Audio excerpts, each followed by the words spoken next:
자, 첫 번째 주제, 소는 누가 키우나 이렇게 잡았습니다. 자, 총선이 이제 정말 5개월 앞으로 다가왔습니다. 그런데 용산이 들썩이고 있는데요. 대통령실 수석, 비서관, 행정관 할 것 없이 총선 채비에 한창인 것 같습니다. 지도를 좀 보면서 이야기를 할게요. 먼저 수도권과 충청 지역에 전희경 비서관, 강승규 수석, 김은혜 수석, 박민식 장관, 그리고 옆에 있는 우리 이승환 전 행정관 또 얼굴이 보입니다. 자, 이어서 칼바람이 부는 또 영남 지역도 한번 볼까요? 네, 영남 지역에는 임종득, 강명구, 주진우 비서관, 김인규 행정관.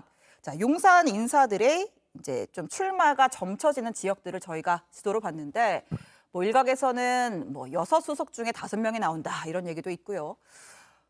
두 분 다 보좌관 출신이시기도 하고 여기는 또 의원이 되셨습니다만 의원 되면 그렇게 좋습니까? 대통령실 버리고 갈 만큼? 좋아 보이시나요? 아닌가요? 네. 물론 더 좋죠. 예.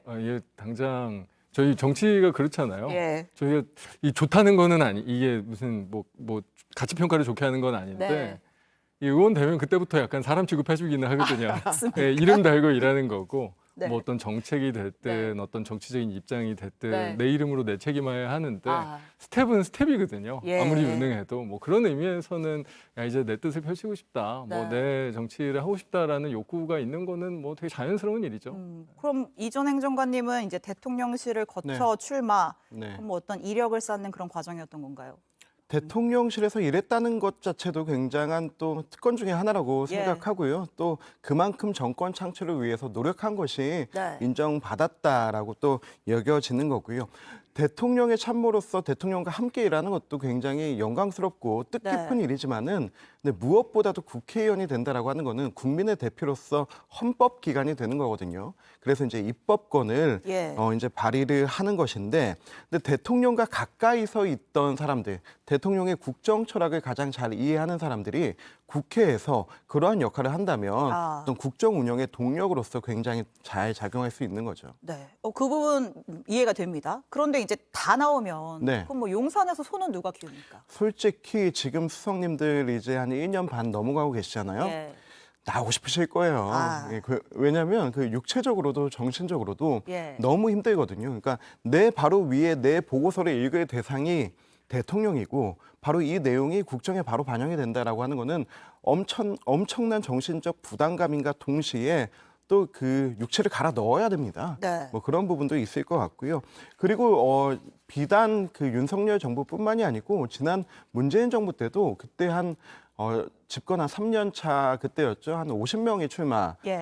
청와대에서 출마를 해서 30여 명이 공천을 받고 20명 가까이가 당선이 됐거든요. 네. 엄청난 거예요. 역대 대통령실 중에서 가장 원내 교섭단체를 꾸릴 정도로 그 의원들을 만들어낸 거니까 그렇기 때문에 문재인 대통령의 지금 말에 추진하고 싶었던 어떤 정책이나 네. 그리고 퇴임 후에도 본인이 이렇게 원하시는 활동들을 할 수 있는 그런 동력이 바로 거기서 나오는 겁니다. 그러면 국정 동력을 확보하기 위해서 오히려 용산이든 과거 청와대에서는 오히려 총선에 좀 더 우리 사람 나가라.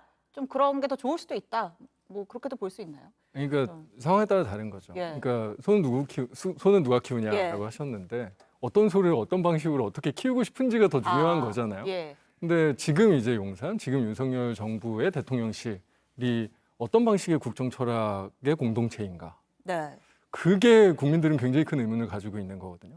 사실 뭔가 그게 어떤 이 옳고 그름을 떠나서 네. 국민들께 보여주는 철학이라는 게 있어야 되는 거잖아요.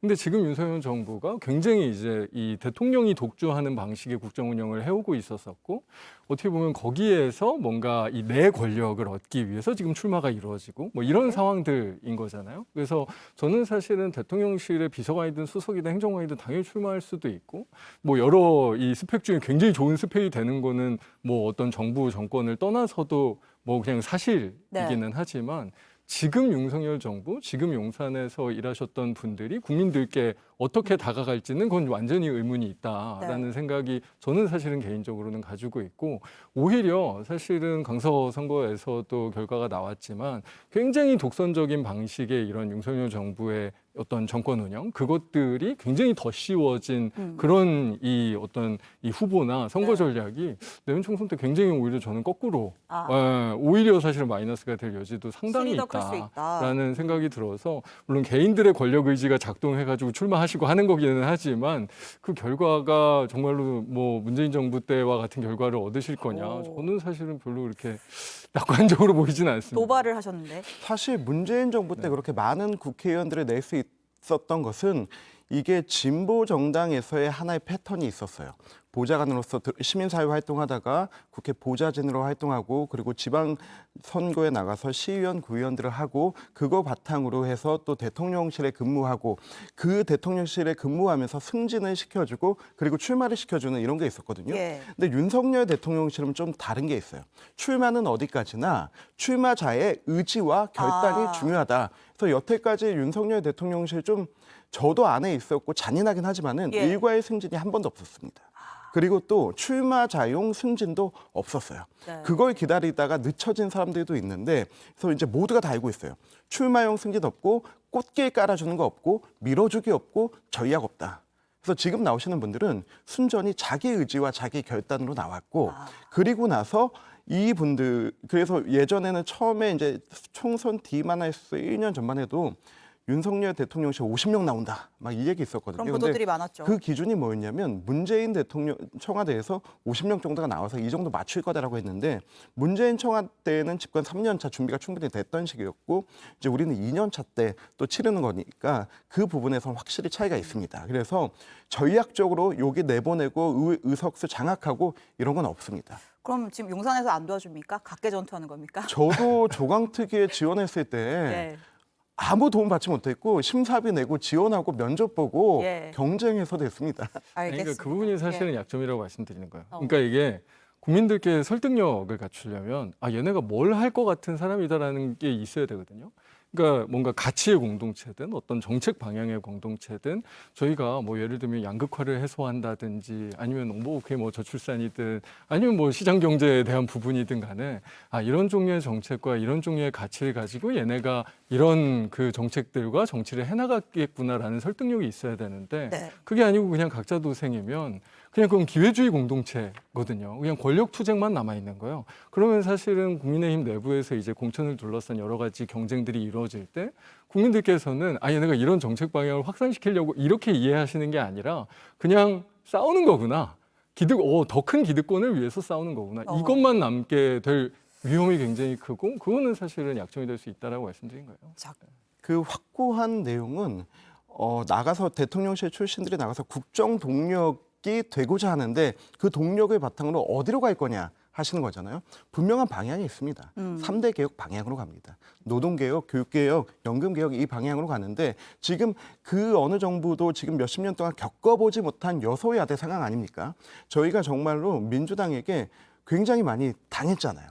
이 행정 권력은 국민의힘이 가지고 있지만은 입법 권력은 누가 봐도 민주당이 가지고 있습니다. 이제 그런 부분을 좀 하나씩 타개해 나가기 위한 동력이다라고 말씀드릴 수 있을 것 같아요. 알겠습니다.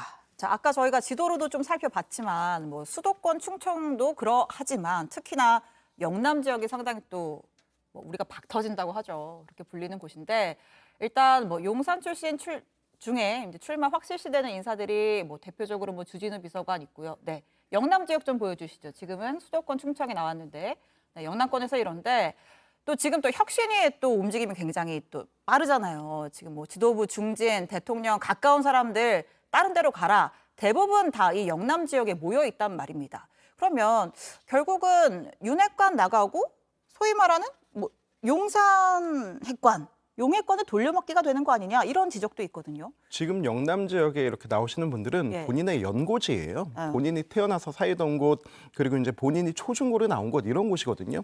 정치를 처음 시작할 때 가장 중요한 것은 예. 자기가 어느 지역에서 어떤 이유를 가지고 시작하느냐, 이런 부분이고, 김인규 행정관 같은 경우도 네. 저기 본인의 할아버지가 7번을 하셨던 그렇죠. 곳이에요. 예. 정치적 고향이라고 할 수 있는 곳이기 때문에. 근데 제가 확신할 수 있는 거는 저분들이 본인의 연고지기 때문에 저런 곳에 얘기가 나오는 거지 저분들 입으로 나 여기 갈게라고 한 분들은 아직 없어요.